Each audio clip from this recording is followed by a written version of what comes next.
मेरे पति हमेशा से ही एक अभ्यास बेताब और घमंडी किस्म के इंसान रहे हैं। मैं अपनी बेटी और परिवार वालों की वजह से उन्हें कभी नहीं छोड़ा। हम दोनों को एक दूसरे से शादी करने के लिए मजबूर किया गया था। ऐसा इसलिए क्योंकि हम दोनों के पिता के बीच एक व्यापारिक समझौता हुआ था, जिसकी वजह से मेरा रिश्ता उनके साथ तय हो गया। मेरे परिवार में शादियों का ऐसा ही पैटर्न चलता रहा है, जिससे मुझे सबसे ज़्यादा नफरत है। मुझे कभी भी ऐसे व्यक्ति के साथ रहने का मौका नहीं मिला जिससे मैं प्यार कर सकूं। मुझे अपने पति से भी कभी प्यार नहीं मिला। उन्होंने मुझे कभी नहीं बताया कि वह मुझसे प्यार क्यों नहीं करते हैं। मेरी बेटी का गणित का टीचर बहुत प्यारा लड़का था। मैंने अक्सर उसे मुझसे नजरें मिलाते हुए देखा था। एक दिन जब मेरी बेटी अपनी नानी की देखभाल कर रही थी, तब मैंने उसे अपने साथ एक कप चाय पीने के लिए आमंत्रित की। जब रसोइया अंदर से चाय लेकर आया, तब मैं लगातार उससे अपनी बेटी की पढ़ाई लिखाई के बारे में बात कर रही थी। वह देखने में काफ़ी आकर्षक था। उसका अंदाज मजाकिया था, जिसकी वजह से मैं उसकी तरफ बहुत ज़्यादा आकर्षण महसूस करती थी। इस घटना के बाद मुझे समझ आ गया कि मेरे साथ की महिलाओं के लिए शादी के बाद अफेयर रखना कोई बड़ी बात नहीं थी, क्योंकि हमारे पुरुष अपने काम में कुछ ज़्यादा ही बिजी रहते हैं। मेरे पति भी इससे अलग नहीं थे। इस तरह मेरा उसका साथ अफेयर शुरू हुआ।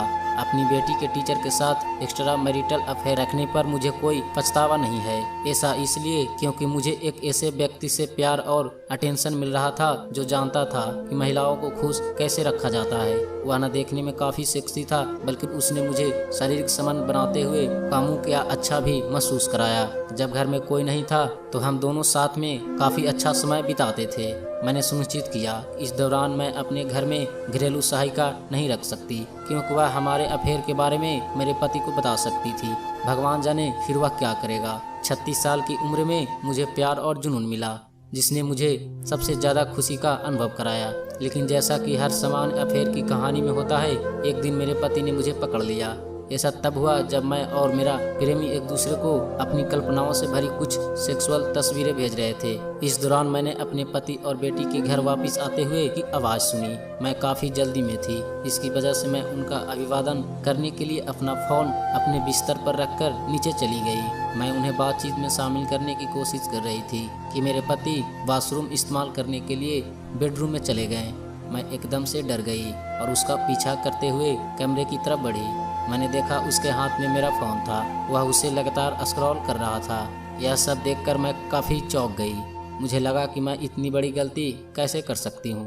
वह मेरे टेक्स्ट मैसेज पढ़ रहा था। मुझे इतना डर लग रहा था कि वह मेरे साथ या मेरी प्रेमी के साथ कुछ न कुछ जरूर करेगा, लेकिन इसका उल्टा हुआ। उसने मुझसे शांति से पूछा, इस बारे में कौन जानता है? मैंने कहा, कोई नहीं। उसने फ़ोन को ज़मीन पर फेंक दिया और उसके टुकड़े टुकड़े कर दिए। निराश होकर उसने अपनी उंगलियों को अपने बालों में घुमाते हुए कहा, मैं नहीं चाहता कि हमारी बेटी इन सब चीज़ों से प्रभावित हो। किसी को भी इस बारे में पता नहीं चलनी चाहिए। मुझे परवाह नहीं है कि आप किसके साथ क्या कर रही हो, लेकिन एक परिवार के रूप में हमारी प्रतिष्ठा दांव पर नहीं लगनी चाहिए, वरना इसका अंजाम बहुत बुरा होगा। अपने पति की इन बातों को सुनकर मैं पूरी तरह से चुप रही, लेकिन इस दौरान मुझे इस बात का एहसास हुआ कि उसे मेरी बिल्कुल भी परवाह नहीं थी। हमारी शादी पूरी तरह फर्जी थी। अगर मेरे पति ने कभी मेरी परवाह की होती तो वह मुझसे कभी ऐसा नहीं कहता। वह मुझे डराता और धमकाता, लेकिन ऐसा नहीं हुआ। मैं भी काफ़ी खुश थी कि उसे मेरे अफेयर से कोई दिक्कत नहीं थी, बशर्ते मैं इसे बस छुपा कर रखूं। मुझे पता था कि मैं ये सब बहुत आराम से कर सकती हूँ।